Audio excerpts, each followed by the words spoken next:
السلام عليكم. دائما في إطار التمارين المتعلقة بالفضاءات والفضاءات الجزئية المتجهية، أقترح عليكم التمرين السابع. Exercice 07. Préciser si l'ensemble F tel que F c'est l'ensemble des fonctions appartenant à D, R, R tel que F' plus 2 fois F égale la fonction nulle θ est un espace vectoriel. Alors je fais quelques remarques ou bien des prérequis. Alors la notation de DRR, c'est la notation de l'ensemble des fonctions définies de R vers R qui sont dérivables. Et n'oubliez pas que l'ensemble DRR est un espace vectoriel sur R, ou bien espace vectoriel réel.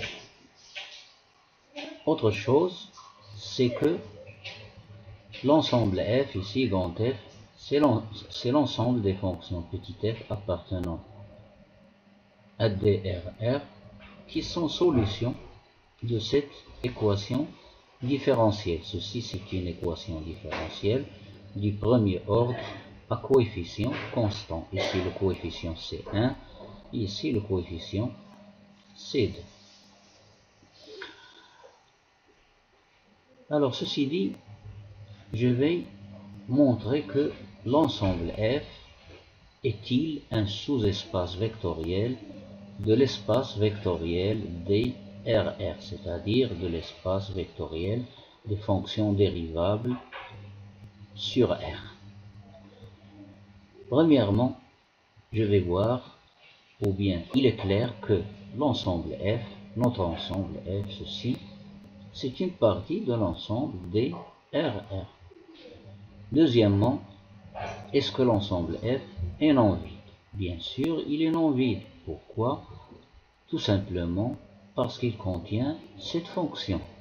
C'est là la fonction h définie de R vers R, telle que à chaque réel x associe l'image par h de x est égale à exponentielle moins 2x. Alors je vais, comme remarque, vous montrer comment j'ai pu trouver cette fonction. Tout simplement, cette fonction, comme j'ai dit au début, c'est la solution, c'est une solution de cette équation différentielle.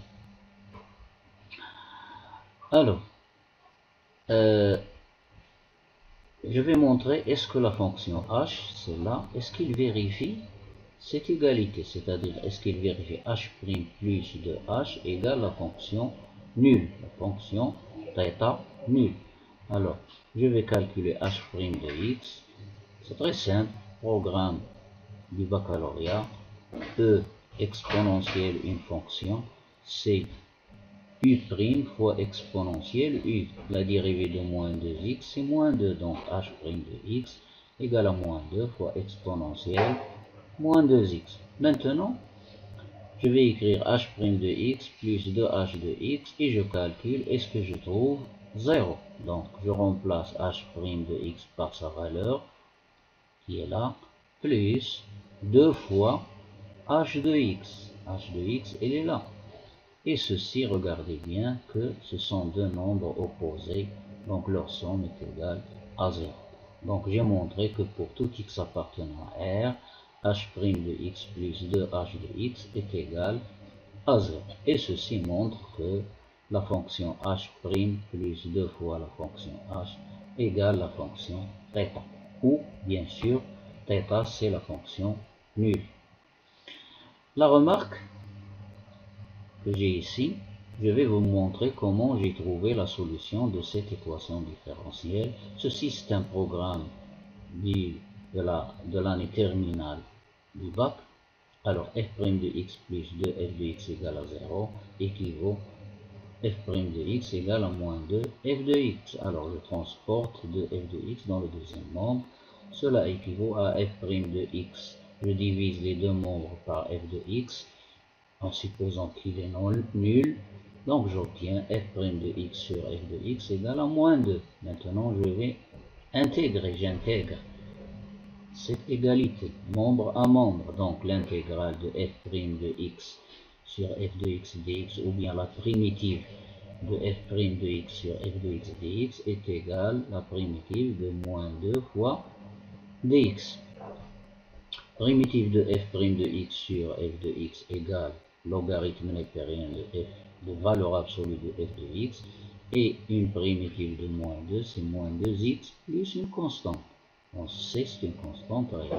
Donc f de x est égal à exponentielle moins 2x plus c. D'après les propriétés des puissances, alors ceci, puisqu'on a une somme ici, ça donne exponentielle c fois exponentielle moins 2x, et je prends exponentielle c égale k.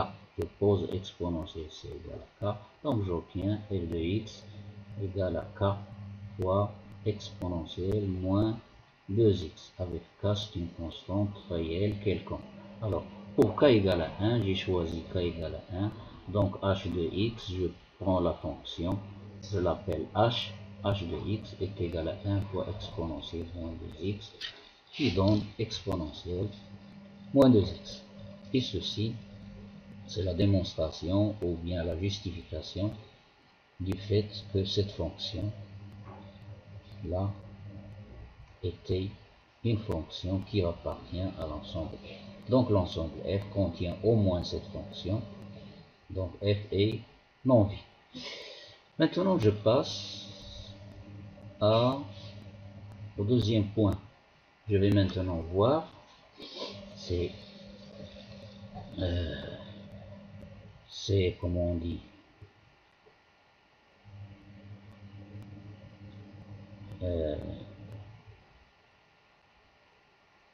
c'est obligatoire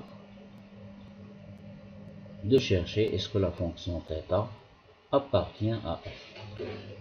C'est une condition nécessaire, pas suffisante. Donc θ, c'est la fonction qui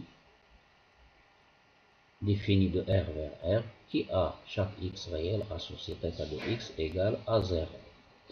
Donc θ, il appartient bien sûr à f. Alors θ', la dérivée de θ, c'est la dérivée de 0, c'est 0. La dérivée de toute constante, même 0, est égale à 0. Donc je vais vérifier maintenant, est-ce que θ' de x plus 2 fois θ de x, est-ce qu'il est égal à 0?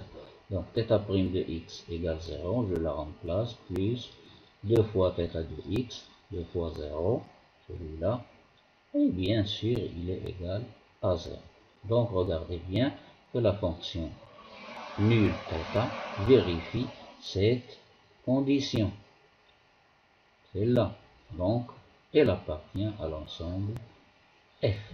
Donc la fonction nulle appartient à f. C'est une condition nécessaire. Je passe au troisième point. Je vais maintenant prendre deux fonctions f et g qui appartiennent à f et deux scalaires alpha bêta qui appartiennent à r, et je me demande est-ce que la combinaison linéaire alpha f plus bêta g appartient-elle à l'ensemble f? Alors, soit x un nombre réel, alors je vais, pour voir est-ce que cette fonction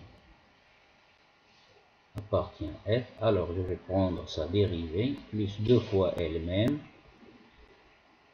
je cherche l'image d'un quelconque x de r par cette fonction, est-ce que je trouve la fonction nulle?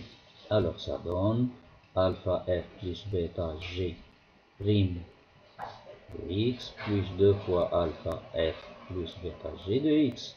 Ce sont des propriétés connues pour les fonctions, toutes les fonctions réelles. Donc ça donne alpha f prime de x plus bêta g prime de x plus 2 alpha f de x plus 2 bêta g de x. D'après l'espace vectoriel des fonctions réelles, ça donne alpha f prime de x plus bêta g prime de x plus 2 alpha f de x plus 2 bêta g de x. Alors maintenant, je vais ordonner et factoriser La première fois par f et la deuxième fois par bêta. Donc alpha il est là, il est là. Donc je factorise par alpha. J'obtiens alpha facteur de f' de x plus 2 f de x plus bêta facteur de g' de x plus 2 g de x. F' de x plus 2 f de x, il est égal à la fonction nulle, fonction θ. Pourquoi? Parce que f, j'ai dit que c'est un élément de f. La même chose pour g. Donc j'obtiens alpha fois θ de x plus bêta fois θ de x. Θ de x c'est 0, la fonction nulle, alpha fois 0 plus bêta fois 0, ça donne 0. Et ce 0 c'est la fonction θ, la fonction nulle. Donc j'ai démontré que la fonction ou bien la combinaison linéaire alpha f plus bêta g est un élément de l'ensemble f. Et ceci montre finalement que f est un sous-espace vectoriel de l'espace vectoriel DRR. Et finalement, f est un espace vectoriel réel. Tout sous-espace vectoriel est un espace vectoriel. Et voilà pour cet exercice. À la prochaine fois. إلى اللقاء. السلام عليكم ورحمة الله.